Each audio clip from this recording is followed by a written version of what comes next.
Bendiciones, familia. Espero que se encuentren bien. Yo sé que ya es un poquito tarde, pero vamos a terminar este día leyendo y meditando en la palabra de Dios. Así que te voy a invitar a que puedas tomar este tiempo justo y qué bendición que antes de dormir podamos meditar en lo que es en la palabra de Dios y que incluso sea Dios hablando a nuestros corazones en lo que tú y yo descansamos, que sea el Espíritu Santo recordándonos lo que hemos visto lo que hemos vivido en este día. ¿Y te parece? Vamos a comenzar a orar para que sea Dios hablando en este tiempo. Señor, gracias porque tú eres bueno, gracias porque tú nos permites un día más, porque todos los días tú quieres hablar a nuestro. Haznos sensibles a tu voz, haznos sensibles a tu corazón y Señor, permítenos descansar incluso en esta noche, meditando en tu palabra, siendo conscientes de que tú nos hablas todo el tiempo, cada día de nuestras vidas. En el nombre de Jesús, amén. Y hoy vamos a continuar con el capítulo 18 de Lucas. Así que vamos a comenzar a leerlo. Dice así, dice así. Parábola de la viuda y el juez injusto. También le refirió Jesús una parábola sobre la necesidad de orar siempre y no desmayar, diciendo, había en una ciudad un juez que ni temía a Dios ni respetaba a hombre. Había también en aquella ciudad una viuda, a la cual venía él diciendo, hazme justicia de mi adversario. Y él no quiso por algún tiempo. Pero después de esto dijo dentro de sí, aunque ni temo a Dios, ni tengo respeto a hombre, sin embargo, porque esta viuda me es molesta, le haré justicia. No sea que viniendo de continuo me agote la paciencia. Y dijo el Señor, oíd lo que dijo el juez injusto. ¿Y acaso Dios no hará justicia a sus escogidos que claman a él día y noche? ¿Se tardará en responderles? Les digo que pronto les hará justicia, pero cuando venga el Hijo del Hombre, hallará fe en la tierra. Y aquí podemos ver en este capítulo cómo es que Jesús nos demuestra y nos remarca la bendición de poder orar. Y no siempre, y dice, de orar siempre. Esto hace mención a que Jesús anhela que todo el tiempo estemos orando. Y aquí nos está haciendo un claro ejemplo de que debemos de orar por nuestras peticiones, y sea nuestras peticiones de nuestros hijos, la petición de algún familiar. Entonces aquí Jesús nos está haciendo el claro ejemplo del poder orar por peticiones, por necesidades en nuestra vida. Y Jesús termina haciendo esta pregunta diciendo, cuando venga el Hijo del Hombre, ¿acaso voy a hallar a alguien con fe en la tierra? Y Jesús les está diciendo, ¿acaso voy a hallar a alguien que confíe sus peticiones en mí? Y entonces Jesús nos está dando este claro ejemplo de que podemos confiar en Él, de que le podemos confiar nuestras necesidades, de que le podemos confiar a nuestra familia, de que le podemos confiar las peticiones de nuestro corazón. Jesús está dando en este primer apartado este ejemplo de que ustedes pueden confiar en mí. Y termina esta pregunta Jesús diciéndonos, ¿acaso voy a encontrar a alguien que pueda confiar en mí? Y me encantaría que tú te preguntes, qué orgullo que Jesús pueda decir, yo sé que pudo confiar en mí, yo sé que cuando intercedía lo hacía con un corazón tal vez temeroso, sí, pero con un corazón que confiaba, porque eso es la fe. Dice el segundo apartado, parábola del fariseo y el publicano. A unos que confiaban en sí mismos como justos y menospreciaban a los otros, dijo también esta parábola. Dos hombres subieron al templo a orar. Uno era fariseo y el otro publicano. El fariseo, puesto en pie, oraba consigo mismo de esta manera. Dios, te doy gracias, porque no soy como los otros hombres, ladrones, injustos, adúlteros, ni aun como este publicano. Ayuno 2 veces a la semana, doy diezmos de todo lo que gano. Mas el publicano, estando lejos, no quería ni aun alzar los ojos al cielo, sino que se golpeaba el pecho diciendo, Dios, sé propicio de mí, pecador. Les digo que éste descendió a su casa justificado antes que el otro, porque cualquiera que se enaltece será humillado, y el que se humilla será enaltecido. Y aquí Jesús nos da otro ejemplo de las oraciones con la intención correcta del corazón. Este hombre, aquel fariseo, estaba consciente de su condición de buena persona. Y aquel hombre pecador estaba consciente de que era un pecador. Y entonces podemos ver cómo es que al ser conscientes dirigimos nuestras oraciones a Dios. Y al final de estos versículos dice que aquel hombre en lo que descendía a su casa fue perdonado mucho antes que aquel fariseo. aquel fariseo que se había enaltecido, y no solo públicamente, sino en su corazón. Y tal vez si este fariseo ni siquiera se hubiera enaltecido públicamente, pero sí en su corazón, incluso Dios lo hubiera desechado, porque a Dios no le gusta un corazón enaltecido. Pero podemos ver a este hombre que era tan consciente de su condición que ni siquiera quería alzar su vista. Y no sé si te ha pasado en algún momento que te sientes tan pecador, que te sientes tan lejano a Dios, que piensas que no puede haber perdón, sea lo que sea que hayas hecho. Pero entonces podemos ver cómo es que Jesús se acerca más a los corazones humillados, aquellos. Y él les dijo, de cierto les digo, que no hay nadie que haya dejado casa, o padres, o hermanos, o mujeres, o hijos, por el reino de Dios, que no haya de recibir mucho más en este tiempo y en el siglo venidero de la vida eterna. Y aquí podemos tener un claro ejemplo de que a veces tú y yo podemos tener tan guardados los mandamientos, pero tal vez no vivirlos. Porque yo creo que este hombre tal vez amaba a su prójimo, pero no lo suficiente como para darlo todo, para dar todas sus riquezas por su prójimo.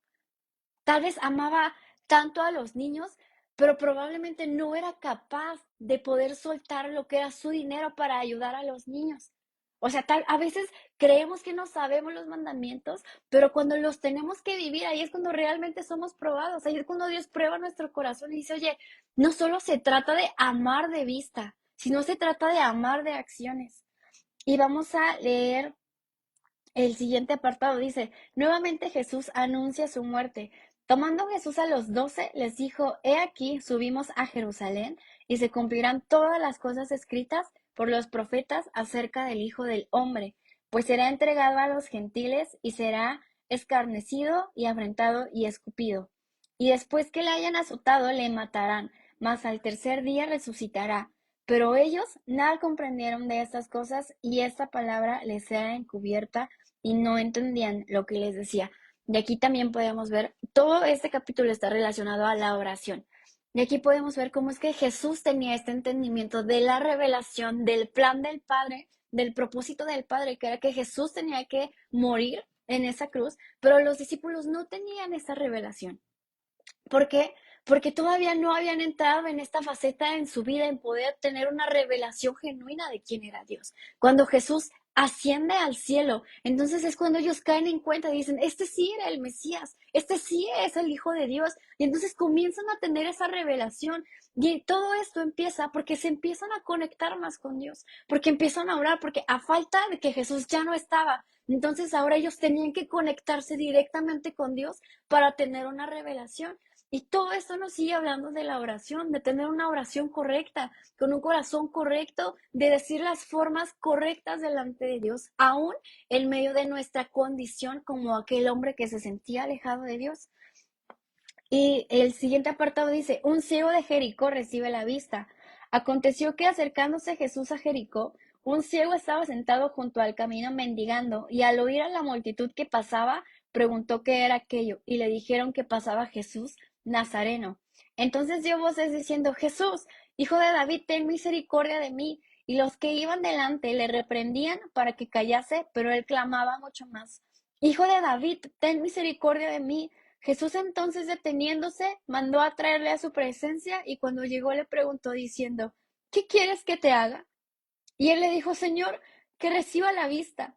Jesús le dijo, recíbela, tu fe te ha salvado. Y luego vio y le seguía glorificando a Dios. Y todo el pueblo cuando vio aquello dio alabanza a Dios. Y sabes qué, si tú y yo ligamos este capítulo, el comienzo de este capítulo termina el primer apartado con Jesús preguntando, ¿hallaré a alguien con fe en la tierra? Y este capítulo termina con un hombre que no podía ver, pero que tuvo fe en Jesús, que sin verlo y con solo saber que Jesús estaba ahí, él dijo, Jesús, tú me puedes salvar. Y Jesús en un corazón tan amable y tan amoroso dice, ¿qué quieres que haga por ti? O sea, Jesús viendo a un ciego, tal vez este ciego tenía otra intención en su corazón, tal vez tenía más necesidades, era una persona ciega, era una persona discapacitada que tal vez no tenía un empleo, que vivía de limosnas. Y entonces Jesús le dice, ¿qué quieres que haga por ti? Y este hombre le dice, quiero ver. ¿Y te imaginas qué hermoso que estando tantos años ciego, lo primero que vea sea a Jesús. Y eso nos va a pasar. Tantos años ciegos aquí en la tierra, cuando por fin estemos en el cielo, vamos a despertar como ese ciego y vamos a ver a Jesús primeramente. Y eso va a ser lo más glorioso. Aquí en la tierra estamos ciegos. Hay tantas cosas que nos ciegan de la vista espiritualmente y también físicamente. Pero cuando tú y yo muramos y podamos estar en la eternidad, lo primero que nuestros ojos van a ver es a Jesús, así como este hombre que fue sanado e inmediatamente pudo ver a su Salvador. Y ese capítulo termina con Jesús diciéndole, tu fe te ha salvado. Así que quiero que puedas tener esto en mente. La oración, algo que nos motiva es que tú y yo debemos de tener fe. Estos hombres que Jesús sanó tenían fe. Este hombre que en su condición se sentía pecador, tuvo fe en Dios. No tenía fe en él, como aquel fariseo que sí tenía fe en él y decía, es que yo y por mis riquezas y lo que estoy haciendo y que soy grande. Ese hombre tenía fe en él, pero aquel pecador tenía fe en Dios. Y esa es la diferencia. Esa es la diferencia de una oración genuina. Esa es la diferencia del poder orar constantemente. Y quisiera hacerte una pregunta, y es, o más bien espero entenderme, ¿no? Y es que yo apenas estaba leyendo y decía, había esta pregunta de, ¿es pecado o no orar? Y la respuesta es pecado cuando sabes hacer lo bueno y aún así no lo haces. Y yo te lo preguntaría, ¿para ti sería pecado no orar? Y la respuesta es que si tú sabes que orar es bueno y no lo estás haciendo, entonces estamos fallando.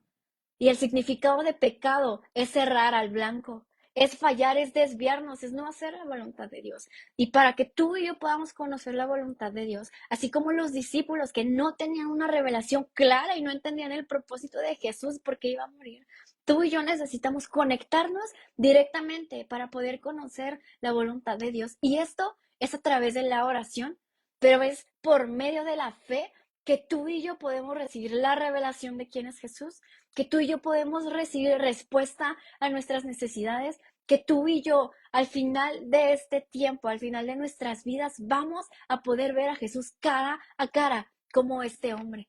Y yo anhelo que esa pueda ser nuestra oración. Decir, Jesús, soy pecador, tengo una condición que no me permite vivir con plenitud en esta tierra, pero que cuando yo pueda despertar ya